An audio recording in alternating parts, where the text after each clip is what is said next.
This video is based on the 12 principles of animation as described by Frank Thomas and Ollie Johnston. Alright, so the next principle of animation is called follow-through and overlapping action. This is the technique of having body parts and appendages drag behind the rest of the body and continue to move when the body stops. Follow-through and overlapping action are often associated with another technique called drag. These names all describe the same thing but in different ways. For example, follow-through refers to the way parts of the body continue to move after the body has stopped. Overlapping action describes the offset between the timing of the main body and its other parts. Drag describes the technique of delaying the movement of body parts in relation to the main body. All three of these are basically describing different aspects of the same thing.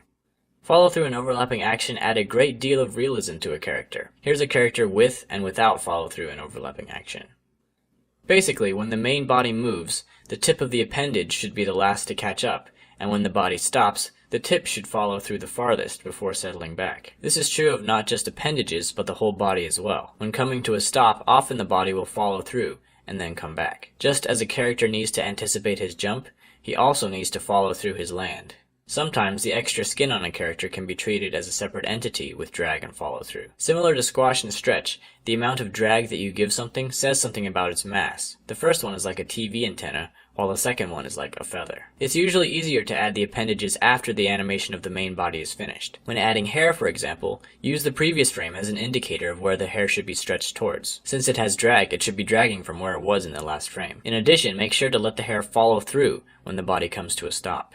Arms are a good place to insert follow-through and overlapping action. Have the elbows lead the arm's actions. The elbow comes first, followed by the forearm, and then the hand. This is true even when walking. The forearms drag slightly behind the elbows, and the hands drag slightly behind the forearms. Overlapping action helps to break up an animation to make it more interesting. If we offset the movement of the arms and legs, the animation appears more graceful. If a character is standing up from the ground, we could offset the top half from the bottom half to make it look less easy and more realistic. So that's all I've got for follow-through and overlapping action. The next principle is called slow in and slow out. Thanks for watching, and I'll see you in the next video.